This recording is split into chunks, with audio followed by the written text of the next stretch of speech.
Today's Woman is brought to you by Gino Pomo Tomato Mix.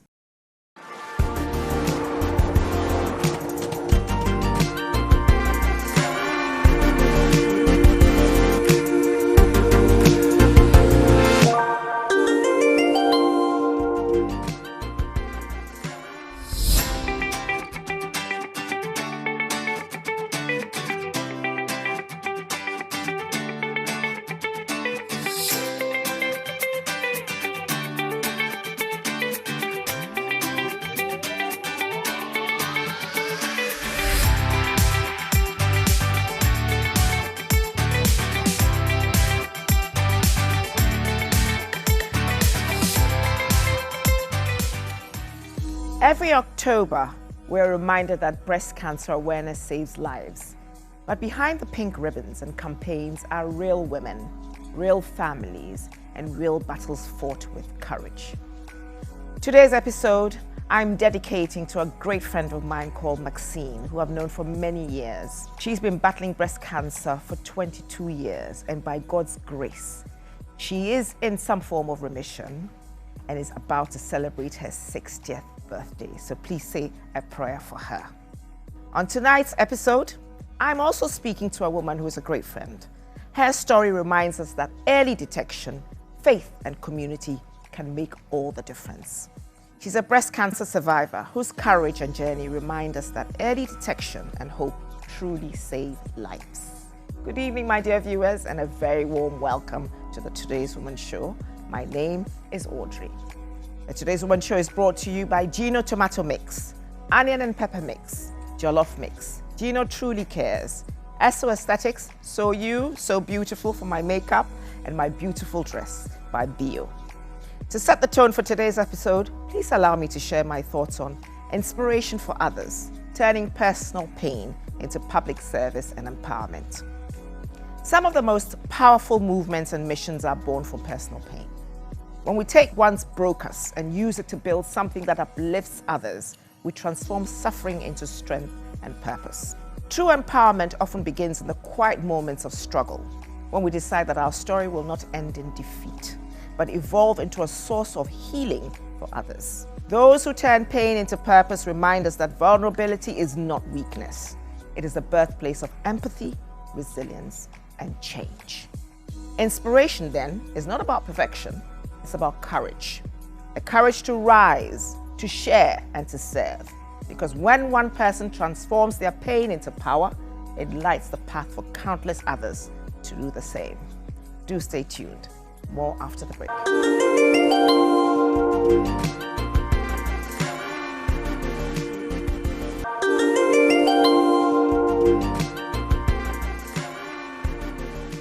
Welcome back once more. I'd like to acknowledge my sponsors, Gino Tomato Mix, Onion and Pepper Mix, Jollof Mix, So Aesthetics, and Bio for making the show possible today. Last week, we took a brief detour from our usual format to highlight an important women's health conversation, menopause. This week, we continue in that spirit as October remains a month of awareness and advocacy. And on today's episode, we turn our focus to breast cancer. My guest this lovely Thursday evening is not just a survivor. She's an advocate, a voice for hope, and a testament of resilience. Let's get to know her a little before you meet her in person.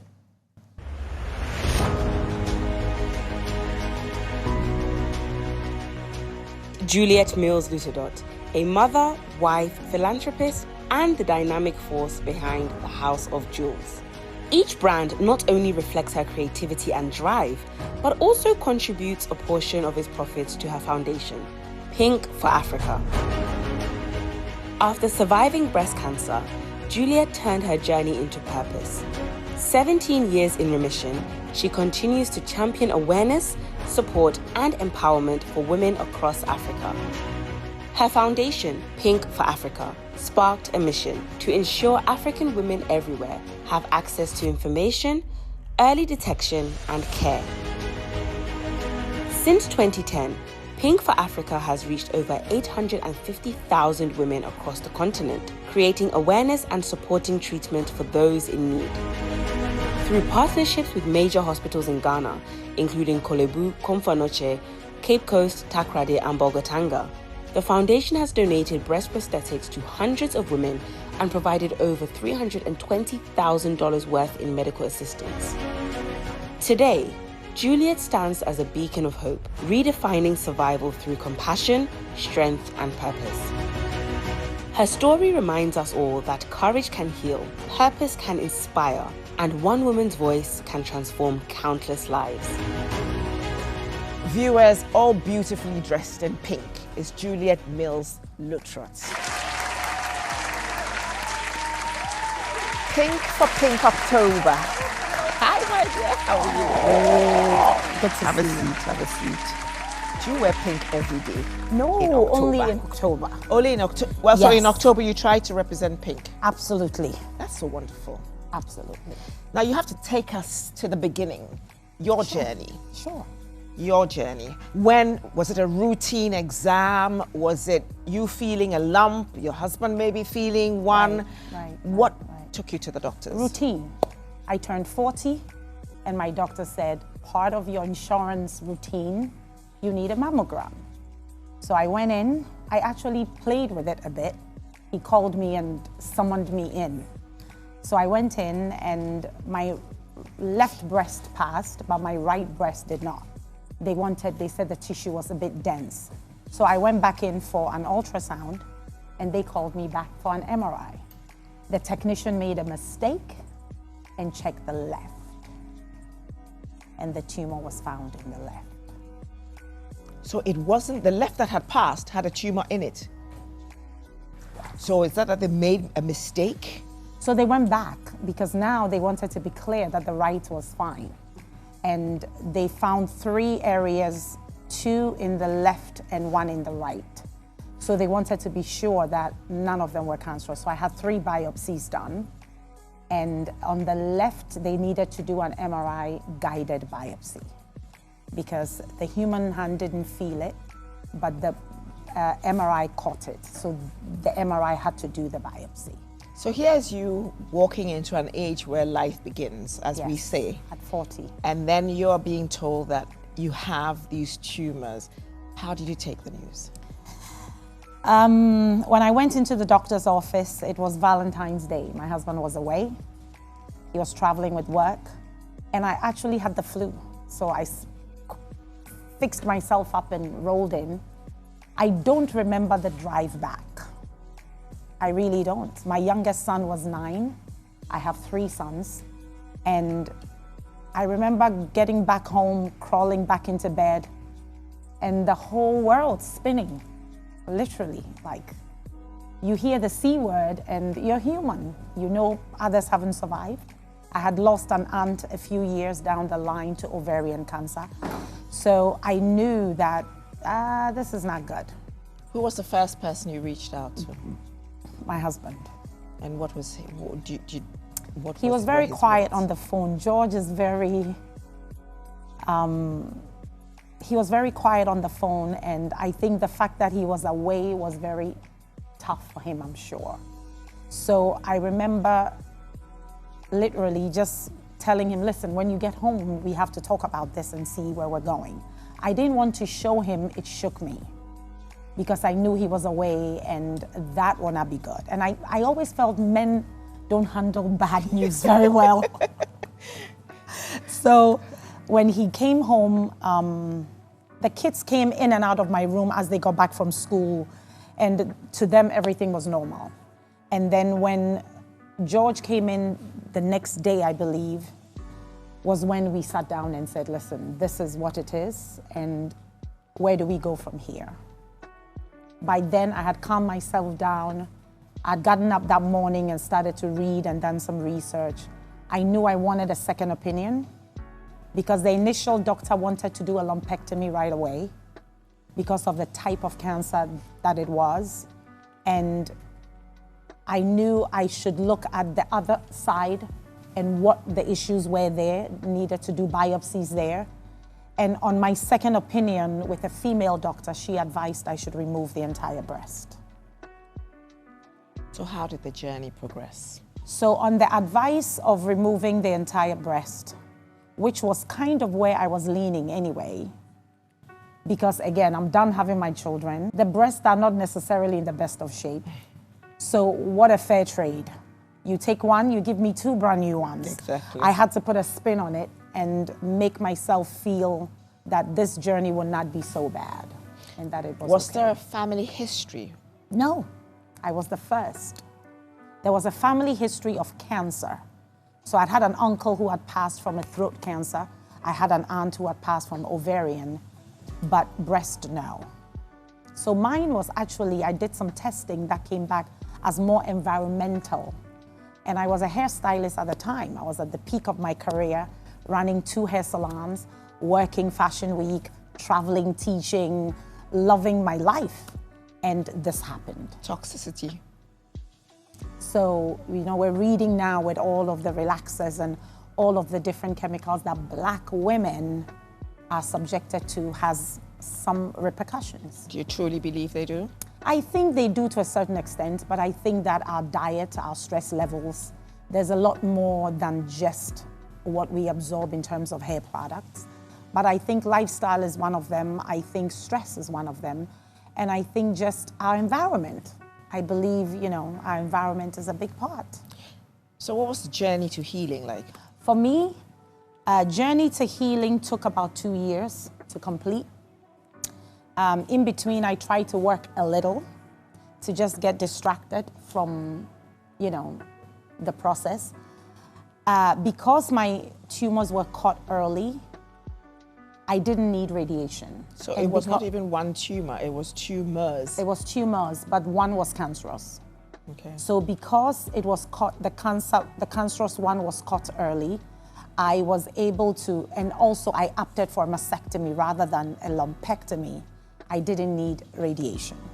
So I did the surgery, started my reconstruction process, and then moved right on to chemo, which was rough. It was. Where do you think you drew your strengths during that time? Family support, I think, was paramount. I come from a large family, and my older sister would drive 4 hours to come give me a bath. And Every just the day. thought of that, I was like, she came a few times because I couldn't take a bath every day. I would sponge bathe, but a good bath she'll come and give me. And that, I just couldn't believe the rallying of the phone calls and the love and the support and my in-laws and everybody just pulling together, I think was really, really awesome. It was one of the areas I pulled strength. But you had a 9-year-old then. Yes. How did it affect the children? Funny enough, my oldest and my youngest were pretty good. It was your My middle child. middle one, all the grades went sliding. And I remember getting up one day and tying my hair with a scarf because I had gone completely bald from the chemo, and going to the school to talk to the teacher because the teacher did not reach out to ask why is his grades were failing. slipping.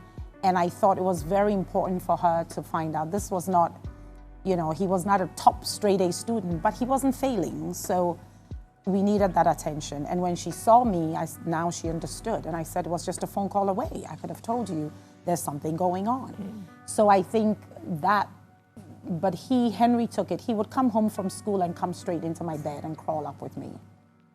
And would make sure I had enough water, I had something to eat, all of that. He's my, mommy's boy. Yes. But now they've grown up. So that 2 years, and since then you haven't had any issues by God's grace. Touch No, wood. by God's grace. Touch wood, yes. Knock I on wood. haven't at all. I've actually made better choices in terms of my health. Prior to cancer, I was actually going through the journey. Some of the medications had tipped me almost to 300 pounds. And just being conscious of what goes into your body, being healthy, building a stronger immune, and just loving yourself a little more. I think it shook me enough to realize that life is now. So you made lifestyle changes, Absolutely. and you've continued to hold on till now. Absolutely. It's been 16 years. 16 years. We have to thank God for that. You've done very well. 16 Thank years. you. Praise God for that. What lessons have you learned? What lessons have your journey taught you? I'll tell you this. One thing it has taught me is that I think it was one of the best things that ever happened to me. Imagine. That's one. Imagine. And two, to just cherish moments and value memory shared. I think those three things are everything. I've married my husband 3 times because of that. That's lovely. I hug a little more, I kiss my kids more, I let them know that, you know, the person, nothing is wrong, got hit by a car and died. So, you know, cancer is not the end and be all, but it is what has allowed me to look at life a little bit better. And also to continue with Pink for Africa in a way that I never thought. So yes, you are the CEO of Pink for Africa. Yeah. But before we talk about Pink for Africa, there's more to you than Pink for Africa. Absolutely. You're an entrepreneur. Yes. Let's touch on that a little, because it would be nice for people to also know that you do have a regular day-to-day life. So you did mention earlier that you were a hairdresser. Yes. And that was what you were actively doing. And you had a couple of shops as well. Yes. In the States, which is a mean feat. But then you moved from that. Yes. And decided to go into designing leather bags and stuff like that, and have made quite a name for yourself in doing that. Thank you. Thank you, thank you, thank you. But would you say the proceeds of which have helped Pink for Africa stand to be the giant it is here in Ghana? So everything I do, I have a hair product line, I have a men's handbag line, I have a women's handbag line, and I'm working on a women's shoe line. All of it pour into Pink for Africa. There's nothing I do now that does not deposit a proceed of its profits to Pink for Africa. So the goal is for women by women, or by women for women. Exactly. Mm-hmm. And with the Jewels Collection handbags, our tagline is carry hope. You carry hope for a woman you may never see, but you get to change the trajectory of her life. And I started the brand when I was going through chemo. Funny enough, George had brought me a magazine, and I had come back from chemo, and he brought me a cup of tea, and next to it was a magazine, one of either Nordstrom's or Neiman's quarterly magazine. And as I went through the leaflet, I was like, wait, there's a lot of expensive bags here, which by curiosity, I went and typed leather and started doing research. Before I knew, I was surrounded by leather. And I started looking for, okay, and then it became such a great distraction for me. Something you're excited about. Exactly, exactly. So I remember taking a trip to Florence as soon as I was done with chemo, basically with my hair tie, and just went to visit this factory. Do you think you're a survivor because of the strength of your character? I think your positive thinking and your positive outlook to life allows you to be a strength in everything. You know, I didn't think, why me? I thought, let me get through it. And so it was never, why me? Why not me? What makes me special? It didn't define you. No. I couldn't let it. I mean, there were moments that I broke down. I would wait till everybody's asleep.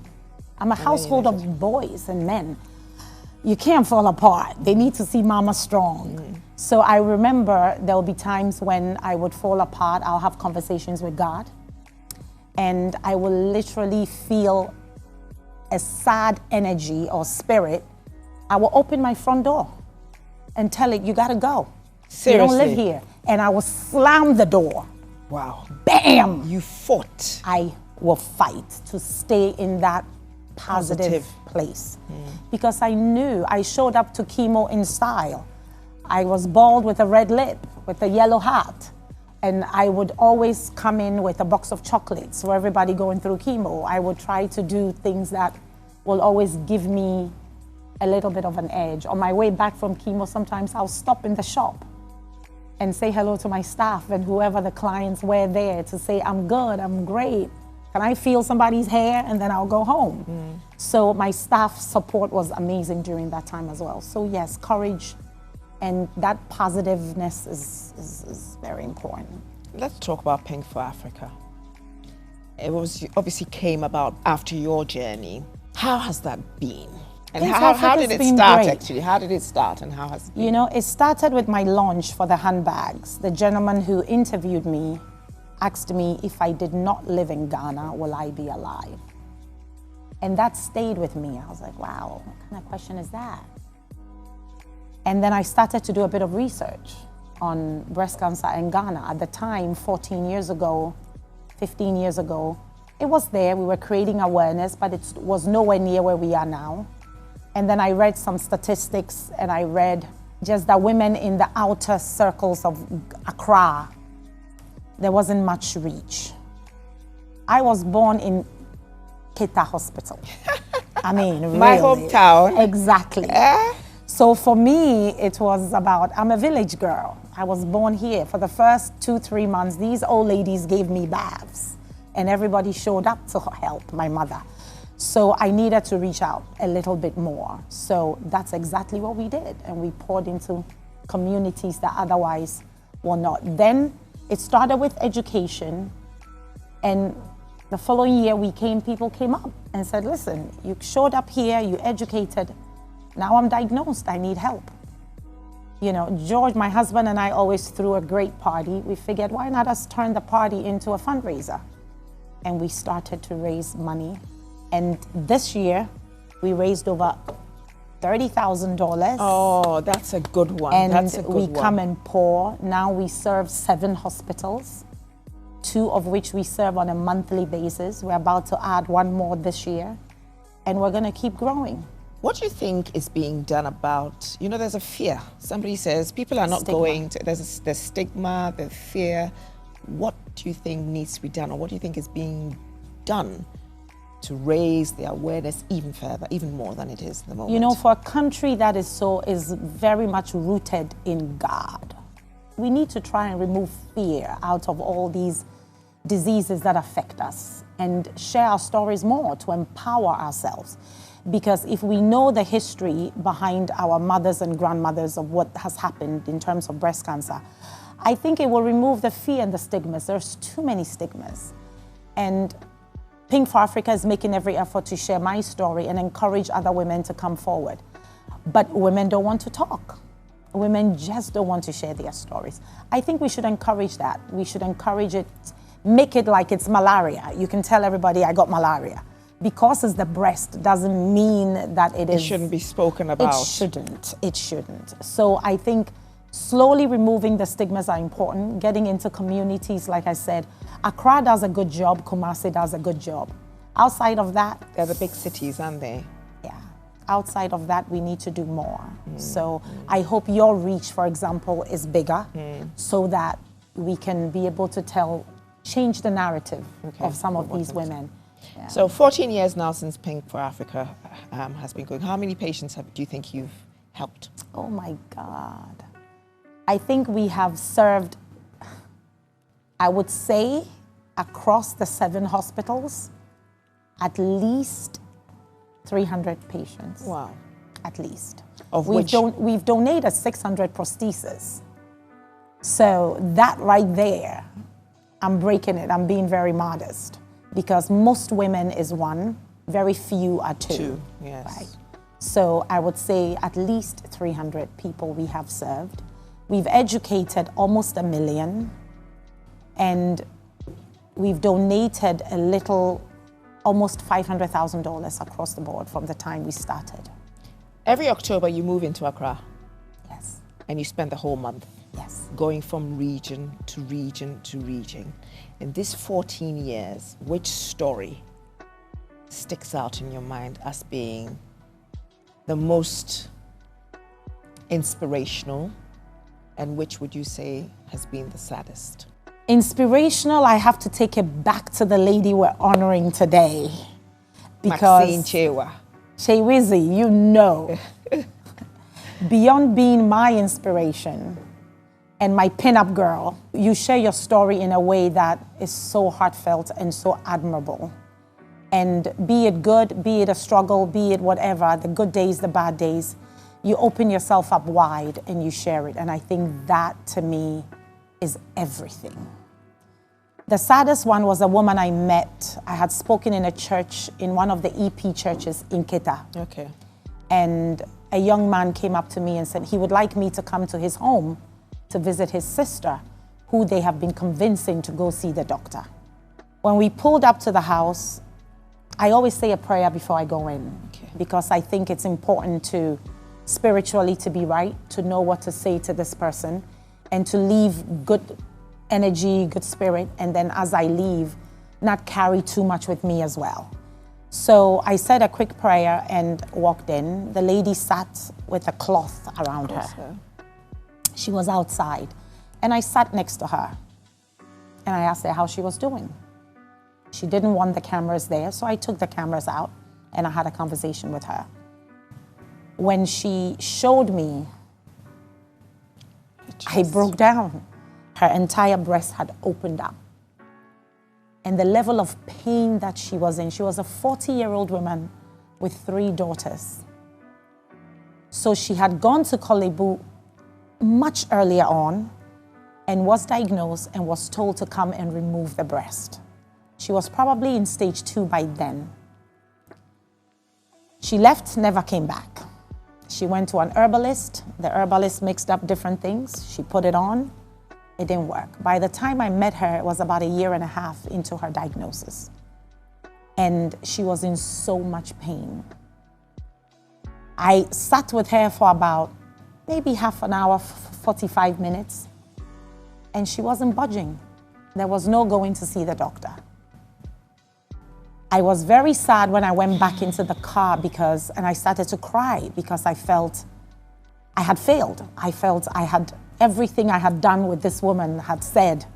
How did I not get her convinced to go and see the doctor? One, not sure what the doctors would do at that point, but at least get her kids to also see the importance. So I ended up staying and calling one of her daughters and having a conversation with her about the importance of her checking because her mother was only 40.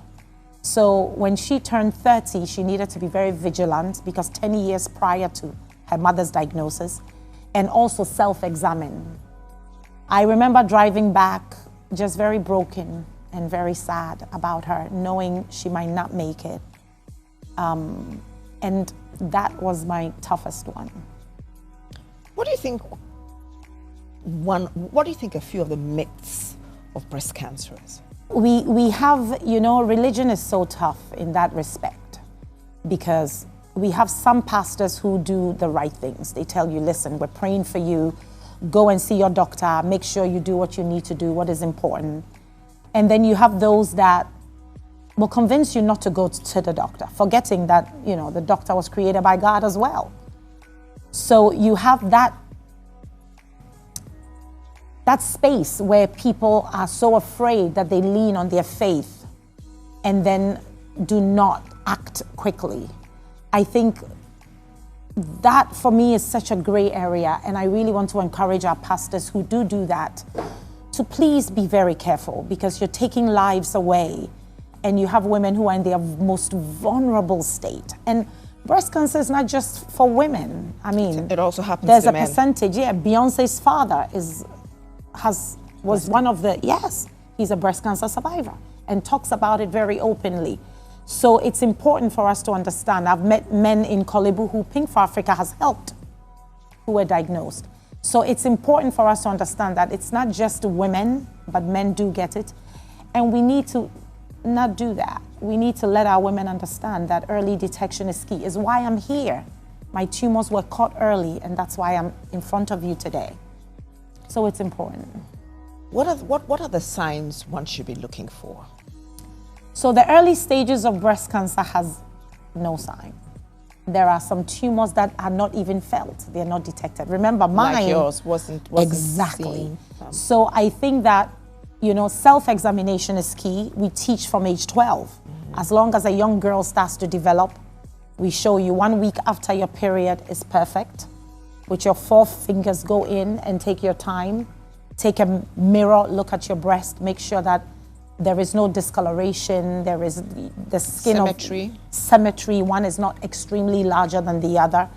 And, have an intimate relationship with your body and yourself so that you know what to look for. But beyond that, also be an advocate of going to see your doctor once a year for an entire examination so that you are okay. How early should you be having mammograms? Because you're exposed to radiation of sorts. How early and how often should you be doing mammograms? I think that if you have a family history, you should start early. If there is no family history, I think self-examination carries you well. Your doctor or nurse can do it for you as well once a year, but your mammography should start around age 40. Age 40, and how often should you be doing it then? Once a year. The exposure once a year, for me, is a very, very fine trade-off for, God forbid, you have breast cancer. The radiation you're exposed to is not going to kill you the way breast cancer would. So finding that, I think, to me, is a fair trade-off. But for young girls who have a history of a diagnosis in the family, I think they should go. You know, now you can even do ultrasounds. You know, you can do a mammography. I know now they do the mammo and ultra. That's a complete one for us here in Ghana. Okay, which is very good. Yes, so you do get the mammogram and the ultrasound. Yeah. And there's a new one that is a 3D as well. I've just read about it, and I've met a gentleman who has it. Here in Ghana? Here in Ghana. So I think the 3D mammography is excellent, is what I get. It's a more visual, gives a much clarity to the breast. But the thing about it is, I must say that there is definitely a lot of awareness. I mean, you pass. I was at a hairdresser's the other day. There was a whole balloon in the, in the form of a ribbon. There's another company I went by. There was a whole breast cancer screen thing. Yes. Even here at TV3, there's a whole big banner towards breast cancer.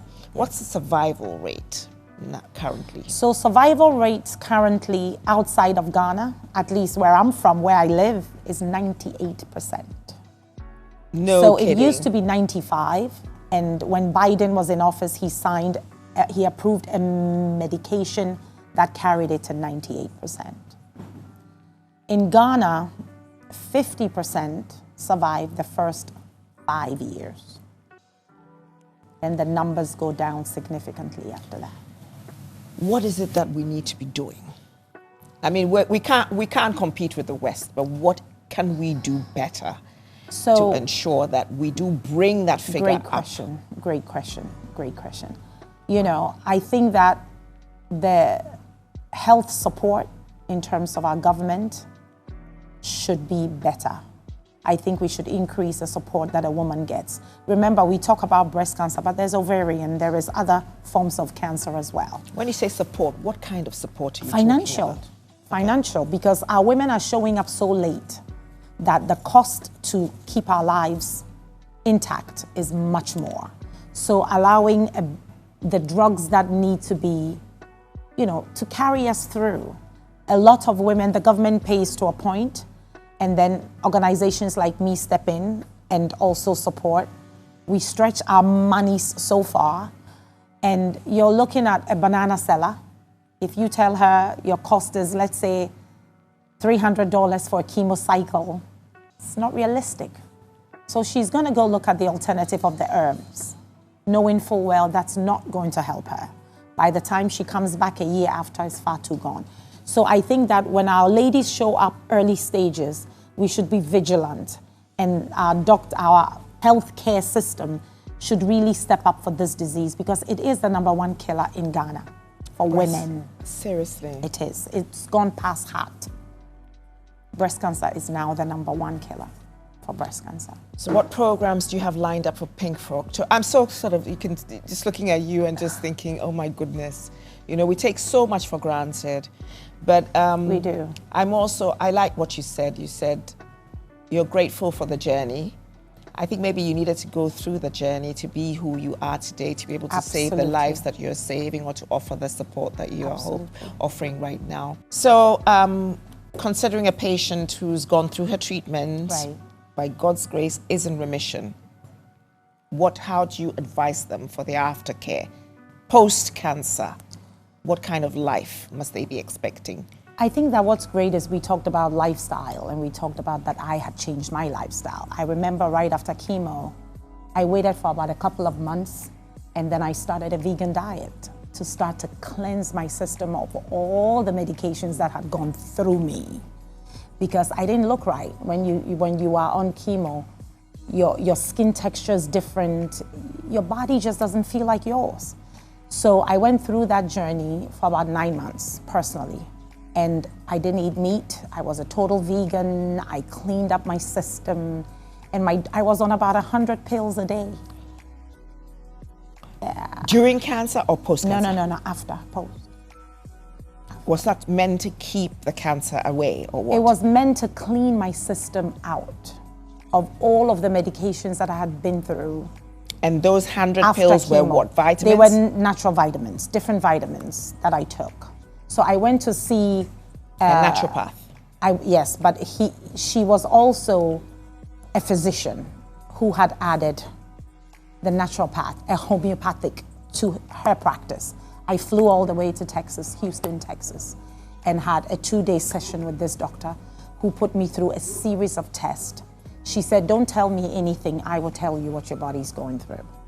So I didn't tell her anything. This woman knew which breast the cancer was in. She knew, she did an extensive test and put me on different medications and way to eat. And I started that journey. Now, this may not be for everybody. It was quite expensive to do that. But it was, I don't think my body has ever felt more functional. But it was not realistic to keep it going. I think at some point I was clocking close to $5,000 every month. On feeding. Between your medications. Between the vitamins you took, between the food choices you ate, all the clean food you ate, organically. Organic is very expensive. So it all added up. Even down to the water I was drinking was a different kind of water. And it allowed me to clean my body up and get rid of all of the chemo, remnants of the chemo and everything, because it had done its work. And then I slowly introduced everything else. So I still make every effort to eat organic as I can, and is conscious of my fried foods and things that are add-ons that I know could also not be healthy for me all around. And then just building myself back to work. I knew I couldn't do all the heavy blow drying and everything as I did in the past. So I structured myself a little different. So I had somebody do, I'll do the chemical part and then I'll come back and I'll do certain things and then I will style. So just change lifestyle and everything. And I also had to adjust things at home. After chemo, I was put on a medication called Lupron. Lupron blew me up. It put on a lot of weight on me. So, a woman not feeling very attractive. Very sexy. Exactly. So all of that played a role. And I feel like it even affected our marriage a little bit. We had to kind of revisit and say, okay, my body's going through something, because I was forced into menopause to kind of push me hormonally forward so that the reoccurrence would be much less. Because the younger you are, the more dangerous breast cancer is because of your hormones. Exactly. So that was, I feel like I went through menopause twice because I did it at 40 and now my natural menopause is starting to kick in, yes. But it was necessary to put my body through that. I think you've adapted life, so you're not hating it, but loving it in its new way. Absolutely, that's such a great description. Yes. That's exactly it. The new way of life you've embraced. That's it. Because if that's what they said, if life gives you lemons, make the sweetest lemonade, and that's what you're doing. That's it. That's exactly it. So what's in the pipeline for Pink for Africa this October? So this month for October, usually we are in some schools, we are in hospitals, we are in companies, we are in platforms like this. We're donating significantly this month to Kolebu, Okomfanoche, Cape Coast, Takrady, Tamale, and Bolga. That's our core this month. We always come back to two big ones that we serve, Kolebu and Ho Hospital. Both of them. Ho Hospital? Ho Hospital is doing a fantastic job. Fantastic. Their oncology department is no joke. Amazing. Okay.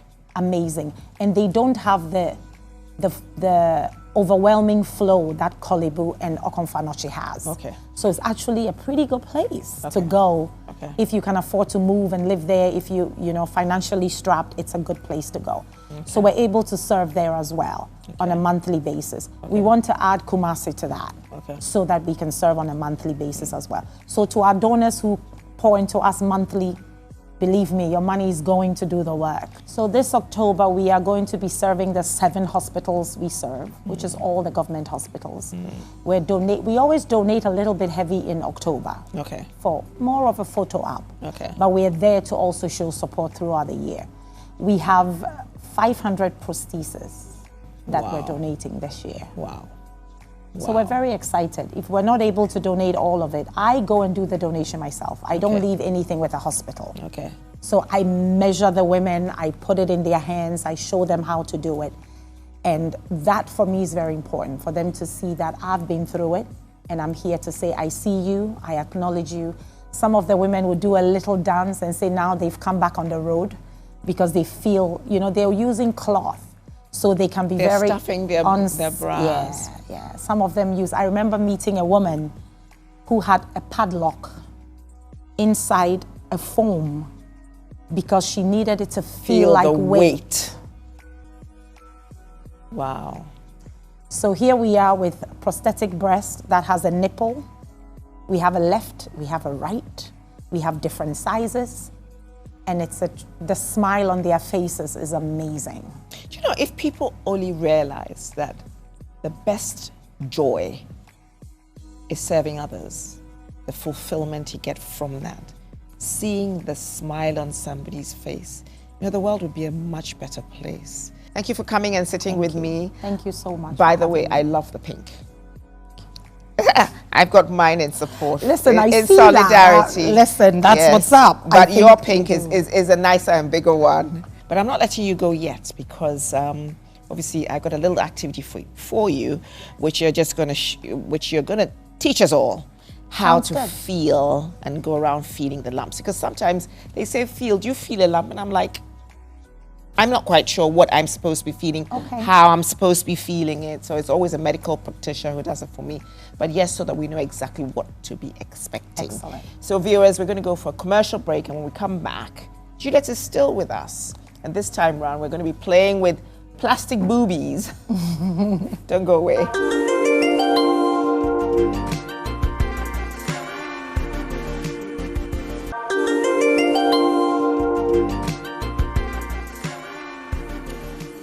So welcome back. Today's Women's Show is sponsored by Gino Tomato Mix, Onion and Pepper Mix, Jollof Mix. Gino truly cares, and supported by Esso Aesthetics. And today, Bio joined the game with my beautiful outfit. I'm sitting and talking to Juliette of Pink for Africa, a breast cancer survivor and an advocate, and the lives she's touching.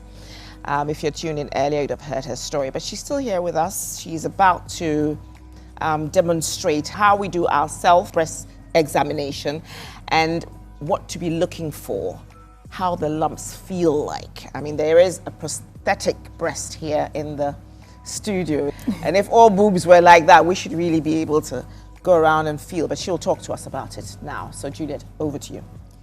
So, it's important for the young women who are going through their periods to do it 1 week after their period has gone. So when you're done with your period, a week after is a great time to check, because leading to your period, your breast gets a bit heavy, lumpy and cystic. Okay. Yeah. So you can do that. Now, this prosthetic breast I have here, that Miss Audrey's going to be trying, has a couple of lumps. When I'm going to tell her where they are, she has to go find it and tell me how it feels like, because it would give us an idea to have, your fingers have a memory, and the more you check, the more it remembers your breast tissue. So it's important to know that one arm goes behind you with your 4 fingers. You basically lay flat, your clothes are off, and you take your time nice and slow and connect your mind to what you're doing. So it's not, you can't do it standing, you have to be lying. It's better because some women are big-breasted. So when they do it standing is not as effective. It's better to lie down because sometimes your breast will shift, and it allows you to kind of go in and take your time and just come into the armpit area as well, getting into almost like your lymph nodes back here, and then just going in and slowly moving your finger and push into the breast cage, like feel your chest wall, and then go in slowly, and then you alternate and come in and do the same. And if you're thinking about it, please don't let your mind wander off. Don't think about what you're cooking for dinner. Don't think about anything. Just stay here with yourself. Be intentional about what you're doing and take your time. And then when you're done, you come up, you squeeze the breast, make sure there's no pinkish liquid or blood coming out of your nipple. If you naturally have inverted nipples, you're good, because that's how it is. But if you have protruding nipples and all of a sudden they are inverted, you want to keep an eye on that. You want to take a mirror and look at your breast, or stand in front of a mirror for discoloration, for one size a little much bigger than the other. You know, the skin of the lemon is a good indication of something is going on. The message Pink for Africa wants to give you is that none of this means you have breast cancer. It means that let a doctor look at it and test. The only way to diagnose you is through proper testing. I don't want you to feel a lump and then you think, I have cancer. I'm dying. Exactly. So we're not here to put fear in anybody. We're here to truly encourage you and to let you know that early detection truly makes a difference. So you hear cancer, breast cancer we're talking now. There's stage 1, stage 2, stage 3, stage 4. Those are the 4 stages of breast cancer. What is stage 1? What is stage 2? What is stage 3? What is stage 4? I think stage 1 is the beginning of it. So there is a lump, it's beginning, and it needs to be addressed immediately. A lot of people at stage 1 can get lumpectomy and they're fine. They don't need radiation or They might, depending on what type of cancer and going into the diagnosis itself. But every doctor wants to be able to catch you at stage 1 because they want to also boast that they saved your life. They want to add to their statistics.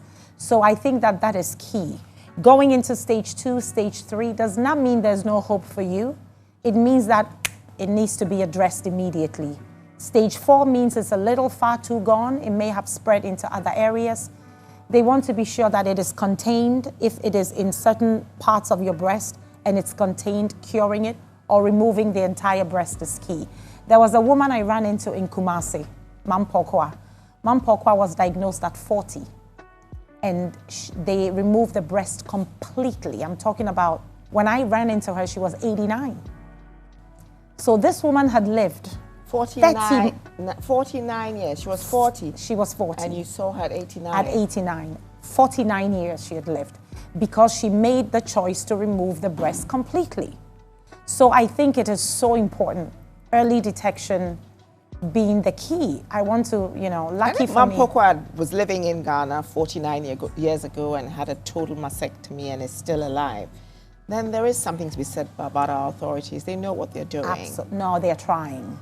Our doctors it's just are that they don't trying. have the resources and the infrastructure. The medications are expensive. Patients don't always follow through.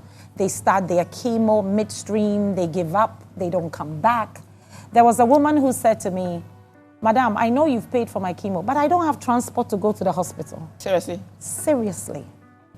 Seriously. This is not a one-off. It's a common thing. So it's really important for us to see the need out there and why we need to pour in different ways. Anyway, so let's start our examination. Please, go right in. So this is me looking at the chart. You can bring it closer to you. All right, then, thank you. Yes. So when it says, is that the direction I ought to be going? Yes. So I first go like this and go round. Yes. So I'm going to go this, like this. Yes. Oh, there's a big one here. Oh, there's a big one there. Okay. So then I go like How this. does the big one feel? Almost like a square. Is it hard? It's is hard. It soft? It's hard. hard. So it is a dense one. Yes, it's a dense one. Okay. So there are different kinds of lumps. Yeah, go in, you see. So this one, then you go this way, it says. And now, are you pushing all the way down? Push all the way to the chest. Okay, you're to the almost, chest yes, bone. you're going to the board. Push into the board. Oh, I've just found a little tiny one here. Very good. Now, how does that one feel? Sharp, actually. Okay, it feels like a pebble, like a stone. Yeah, okay. like a stone. Another one there. Okay. And then the big one. And then the big one's there. Yes. And so then you felt a total of 3. I So felt a now total. it's asking you to go Up and down. And down. Yes. So I'm going to go up this way. There's another one here. And then obviously corner there. Right. And then come down. Right. Now, why would I? Oh, there's a very big one here. Okay. But this is squidgier. Okay. And then I'm coming down here. You know, but this is a perky boob, Juliet. It doesn't matter. People It my still age don't have feels- perky boobs like this, you know. You know, ours are sliding different directions, but it's still, the breast tissue is still So you there. have this And the really lumps are lump. very, very similar to what you're going to feel. So it's so important for us to teach with these prosthetic breasts as well, to give young people, older people, everybody a chance to feel that. Now, some men have found lumps in their wives' breast from going to play. Yes. So I encourage the women to also check their men and make sure that you are also doing it for your husbands as well. Once a month, please check your husband's breast as well. And allow the men to play. You never know. They might find your lump. That's it. Ooh, the one here is quite big. Yeah. So you found a total of how many lumps did you think you Maybe found? about 4. Okay. 5. Interesting. Yes. As women, let's give that support. Let's not, you know, a lot of the stigmas come from the fact that we gossip, we talk, we do all of that, and we need to. You know, not you do always that. think it's somebody else's problem. You don't really, you. Yes. So you're quick to jump on that. So we should, you know, nothing we do as human beings bring us health issues like cancer. It's our environment, it's in everything we do. It wasn't because somebody's husband did something. It wasn't because you are a mean person. It wasn't, listen, it's just the world we live in, and we are subject to all these different diseases, but let's be a supporting. We here at on the Today's Women Show are wishing you the very best, especially for this year, October 2025, and we're just hoping that with platforms such as this, we're able to push the survival rate of cancer even further up. Absolutely, thank you. Thank you for coming on the so show, much. Juliet. So now we're going to the world of trendy, and today we're talking about self-care essentials for the modern woman. Please stay tuned.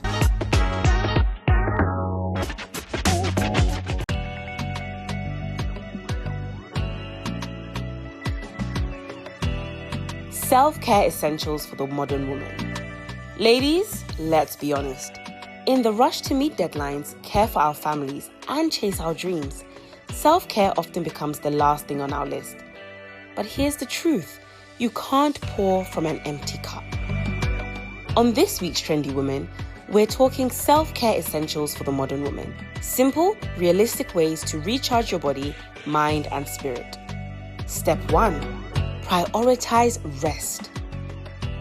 Sleep isn't a luxury. It's your body's reset button. Protect your bedtime like you protect your meetings. Step 2. Nourish your body. Eat whole foods, hydrate, and move your body. Not to look perfect, but to feel powerful. Step 3.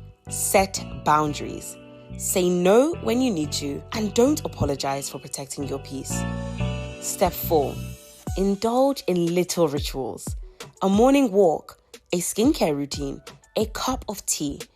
The small things count. And step 5. Feed your soul. Pray, journal, meditate, or simply breathe. Reconnect with yourself.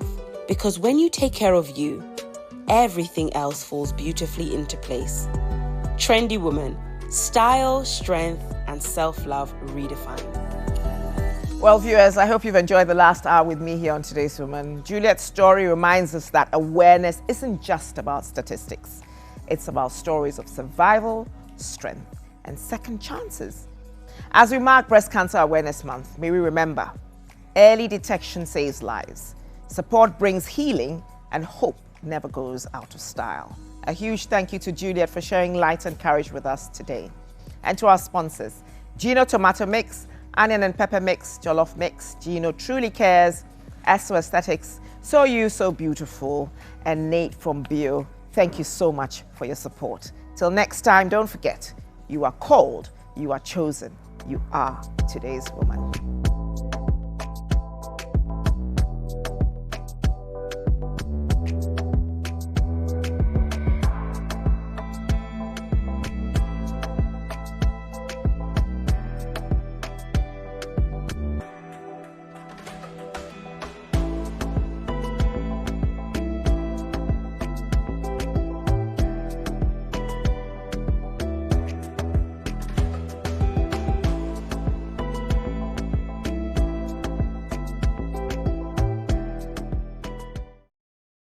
Today's Woman is brought to you by Gino Pomo Tomato Mix.